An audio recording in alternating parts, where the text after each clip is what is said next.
warga Jawa Tengah belakangan ini dihebohkan dengan kenaikan pajak kendaraan bermotor pada tahun 2026. Sejumlah warga menilai kenaikan tersebut cukup memberatkan. Absen PKB dan krisis legitimasi fiskal ketika pajak menjadi tulang punggung negara dan rakyat menjadi penopangnya. Jumlah wajib pajak mengaku kaget dengan nominal yang harus dibayarkan tahun ini. Salah seorang warga, Eko, mengatakan tahun ini ia harus membayar total Rp4.371.500. Awal 2026 menjadi babak baru dalam relasi antara negara dan rakyat di Jawa Tengah. Kebijakan absen pajak kendaraan bermotor atau PKB memicu gelombang protes. Nominal pembayaran yang terasa melonjak membuat sebagian warga mempertanyakan arah kebijakan fiskal daerah. Media sosial riuh, ajakan simbolik stop bayar pajak viral, diskusi publik pun menghangat. Namun di balik angka-angka dan regulasi, ada persoalan yang jauh lebih mendasar. Bagaimana posisi rakyat dalam struktur fiskal negara? Apakah mereka mitra yang dilayani atau sumber pemasukan yang harus menopang anggaran? Polemik absen 66% dari pokok PKB sebenarnya hanyalah permukaan. Di bawahnya terdapat problem ideologis yang lebih dalam, yakni paradigma fiskal dalam sistem sekuler kapitalistik yang menjadikan pajak sebagai sumber utama pembiayaan negara. Legal secara hukum, problematis secara paradigma. Secara normatif, kebijakan ini memiliki dasar hukum yang jelas. Undang-Undang Nomor 1 Tahun 2022 tentang hubungan keuangan antara pemerintah pusat dan pemerintahan daerah atau UU HKPD mengatur skema absen PKB sebesar 66% untuk kabupaten atau kota. Pemerintah Provinsi Jawa Tengah bahkan menurunkan tarif dasar dari 1,5% menjadi 0,105% melalui Perda Nomor 12 Tahun 2023. Di atas kertas, tarif pokok turun, tetapi ketika absen ditambahkan, beban real yang dirasakan warga justru meningkat. Bagi sebagian kalangan, kenaikan belasan persen mungkin tidak signifikan, namun bagi pekerja harian, pedagang kecil, atau keluarga kelas menengah bawah, selisih ratusan ribu rupiah adalah soal dapur, pendidikan anak, dan kebutuhan hidup mingguan. Disinilah muncul jurang persepsi. Pemerintah berbicara dalam bahasa struktur dan regulasi, rakyat berbicara dalam bahasa dompet dan kebutuhan sehari-hari. Masalahnya bukan semata pada teknis penghitungan, melainkan pada legitimasi sosial kebijakan tersebut. Kebijakan fiskal mungkin sah secara hukum, tetapi belum tentu sah secara keadilan.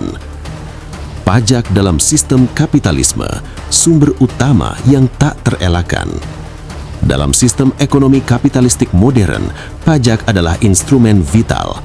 Negara membangun anggaran dengan menghitung potensi penerimaan pajak. Jika pendapatan kurang, pajak dinaikkan atau diperluas. Jika defisit melebar, utang ditambah. Struktur ini menjadikan rakyat sebagai penopang fiskal utama. Negara berfungsi seperti manajer anggaran yang harus mencari pemasukan demi membiayai belanja.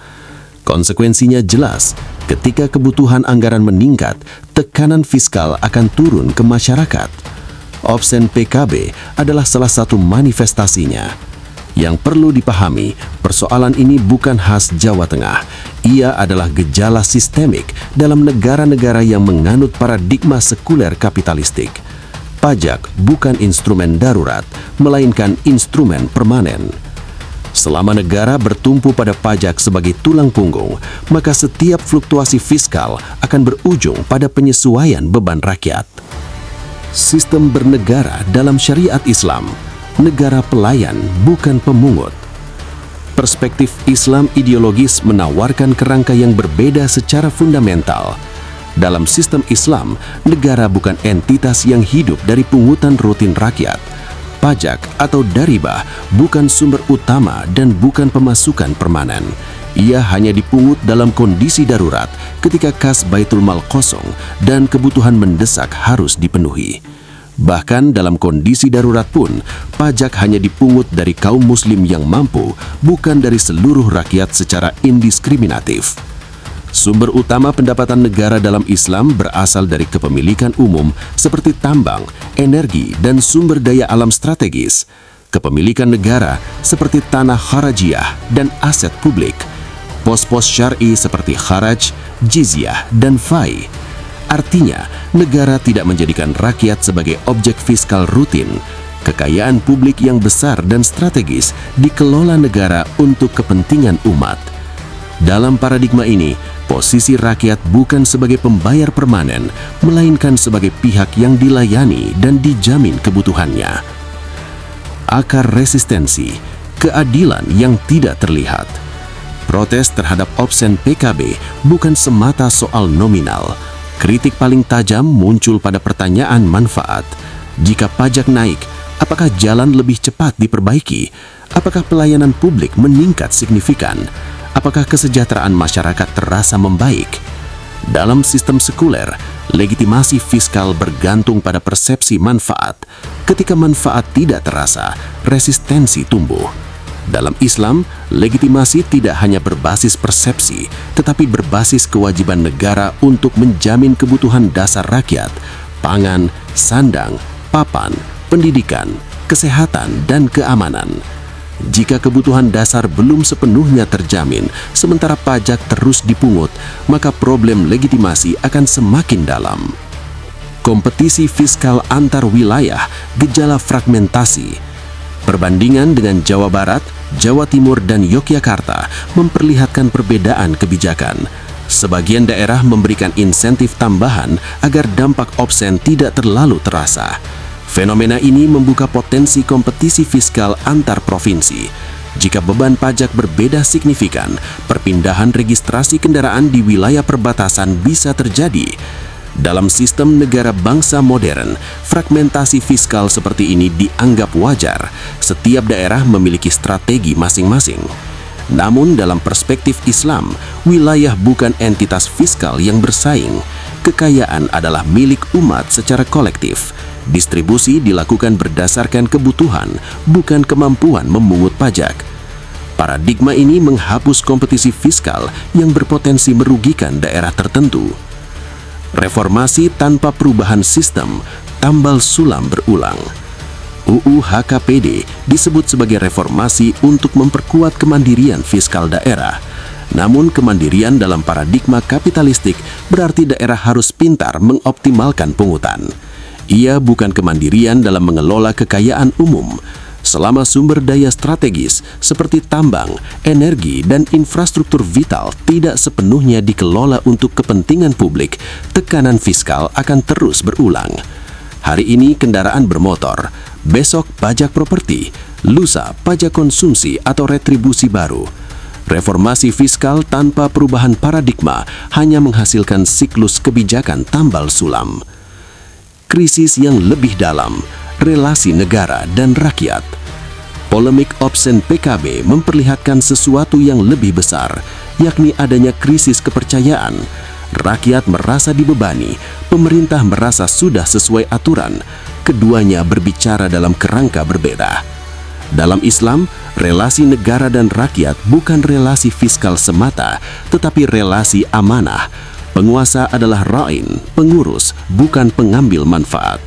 Ketika negara lebih sibuk menghitung potensi pajak daripada memastikan kebutuhan dasar terpenuhi, maka relasi amanah berubah menjadi relasi administratif. Disinilah resistensi menemukan ruangnya. Jalan keluar. Perubahan paradigma bukan sekadar diskon. Pemerintah merespons dengan wacana diskon tambahan dan insentif tertentu. Langkah ini mungkin meredam gejolak sementara, namun ia tidak menyentuh akar persoalan. Selama pajak menjadi sumber utama, resistensi akan terus muncul setiap kali terjadi penyesuaian. Solusi tuntasnya bukan pada besaran persen, tetapi pada perubahan struktur. Mengembalikan pengelolaan kekayaan umum untuk kepentingan rakyat. Menjadikan pajak sebagai instrumen darurat, bukan permanen.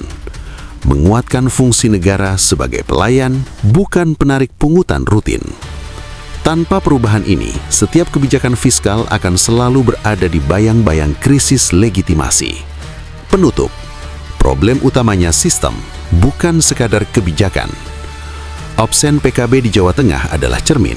Ia memantulkan bagaimana sistem fiskal bekerja dan bagaimana rakyat merasakannya. Kebijakan ini mungkin sah secara hukum, tetapi legitimasi sosial menuntut lebih dari sekadar legalitas. Dalam perspektif Islam ideologis, problem pajak bukan sekadar soal angka, melainkan soal paradigma negara.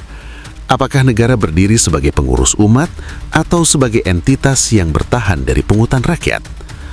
Selama paradigma fiskal sekuler tetap menjadi fondasi, maka setiap reformasi akan terbentur pada realitas yang sama. Rakyat menanggung beban, negara mencari pemasukan, dan protes menjadi bagian dari siklus. Jika ingin keluar dari siklus itu, perubahan tidak cukup pada tarif. Ia harus menyentuh fondasi ideologi sistem yang mengaturnya. Dan disitulah diskusi tentang keadilan fiskal sejati seharusnya dimulai. Jumlah wajib pajak mengaku kaget dengan nominal yang harus dibayarkan tahun ini. Salah seorang warga, Eko, mengatakan tahun ini ia harus membayar total Rp4.371.500. Sebelumnya pada tahun 2025 dirinya hanya membayar sekitar 3 jutaan rupiah. Menurut Eko, kenaikan opsen pajak dinilai terlalu tinggi dan memberatkan.